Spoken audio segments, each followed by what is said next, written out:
ತೋಟ ಇರಬೇಕು. ಇನ್ನೊಂದ್ಸಲ ನೋಡಿ ತೋಟನ ತೋರಿಸ್ತಾ ಇದ್ದೀನಿ ಯಾವ ತರ ಅಂತ ಹೇಳಿ. ಮತ್ತೆ ಈ ನೋಡಿ ಕವರಿಂಗ್ ಶುರು. ಅಂದಾಜು ಎಷ್ಟು ಗಿಡ ಇರ್ಬೋದು ಸರ್ ಇದರಲ್ಲಿ? ಇವ್ರಿಗೆ ಒಂದು 10 ಫೂಟಿಗೆ ಹಚ್ಚಿದಾರ ಅಂತ. 10-12 ಹಿಂಗೆ ಗಿಡದಿಂದ ಗಿಡಕ್ಕೆ 12 ಅಡಿ ಇರ್ಬೋದು ಸ್ನೇಹಿತರೆ. ಸೊ ಸಾಲಿಂದ ಸಾಲಿಗೆ 12 ಅಡಿ, ಗಿಡದಿಂದ ಗಿಡಕ್ಕೆ 10 ಅಡಿ ಇರ್ಬೋದು, ಮೋಸ್ಟ್ಲಿ 10 ಅಡಿ ಇರ್ಬೋದು. ಸೊ ಇಲ್ಲಿ ಅವರು ರೈತರು ಸ್ವಲ್ಪ ಎಲ್ಲ ಹೊರಗಡೆ ಹೋಗಿದ್ದಾರೆ. ಸೊ ನಾವು ವಿಸಿಟ್ ಮಾಡಿರೋ ಟೈಮಿಗೆ ನಮಗೆ ಅವ್ರು ಸಿಕ್ಕಿಲ್ಲ. ಬಟ್ ಮಿನಿಮಮ್ ಅಂದ್ರೆ 10-12 ಅಂತಂದ್ರೆ ಸರ್ ಹೆಚ್ಚು ಕಮ್ಮಿ ಒಂದು 5 lakh average 5 lakh guarantee. Minimum 5 lakh ವರ್ಷಕ್ಕೆ ಈ ತೋಟದಲ್ಲಿ ಆದಾಯ ಬರೋ ಅಂಥದ್ದು.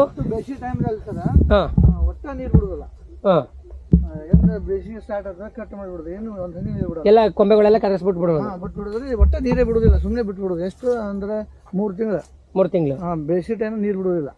ಜೂನ್ ಮಳೆ ಚಲೋ ಚಟುವಟಿಕೆ ಚಲೋ, ಅದೇ ಚಟುವಟಿಕೆ. ನೀರ್ ಕಡಿಮೆ ಇದ್ದವ್ರು ಮಾಡೋದು ಒಳ್ಳೇದು.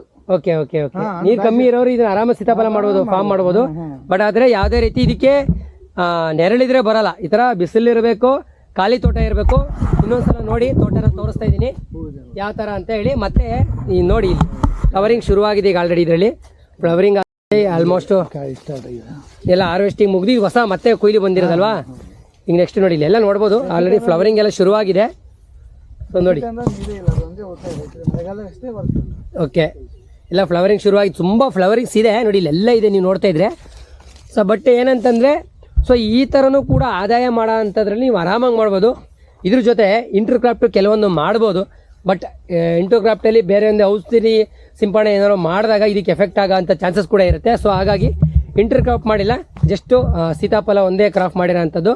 ಸೊ ಈ ಥರ ಇದ್ರ ಬಗ್ಗೆ ಕಂಪ್ಲೀಟ್ ಮಾಹಿತಿ ಏನಾದ್ರು ಬೇಕಂತಂದರೆ ಇವ್ರನ್ನ ಕಾಂಟ್ಯಾಕ್ಟ್ ಮಾಡಿ ನಿಮಗೆ ವಿಷಯನ ತಿಳಿಸೋ ಅಂಥ ಪ್ರಯತ್ನ ಮಾಡ್ತೀವಿ ಅಂತ ಹೇಳ್ತಾ ವಿಡಿಯೋನ ಇಲ್ಲಿ ಮುಗಿಸ್ತಾ ಇದ್ದೀನಿ. ಸೊ ಇದೇ ಥರ ಬೇರೆ ಬೇರೆ ತೋಟಗಳಿಗೆ ಹೋಗಿ ನಿಮಗೆ ಕೆಲವೊಂದು ವಿಚಾರಗಳು ನಾವು ತಿಳ್ಕೊಂಡಾಗ ನಿಮ್ಮ ಜೊತೆ ಶೇರ್ ಮಾಡ್ಕೊಳ್ತಾ ಇರ್ತೀವಿ. ಈ ವಿಚಾರಗಳು ನಿಮ್ಮಲ್ಲಿಗೂ ತಲುಪಬೇಕು ಅಂತಂದರೆ ನಮ್ಮ ಪೇಜನ್ನ ಫಾಲೋ ಮಾಡ್ಕೊಳ್ಳೋದು ಮಾತ್ರ ಮಡಿಬೇಡಿ. ನಿಮ್ಮ ಸ್ನೇಹಿತರ ಜೊತೆಗೆ ಗ್ರೂಪ್ ಜೊತೆಗೆ ನಮ್ಮ ವಿಡಿಯೋನ ಶೇರ್ ಮಾಡಿ ಅಂತ ಹೇಳ್ತಾ ವಿಡಿಯೋನ ಮುಗಿಸ್ತಾ ಇದ್ದೀನಿ.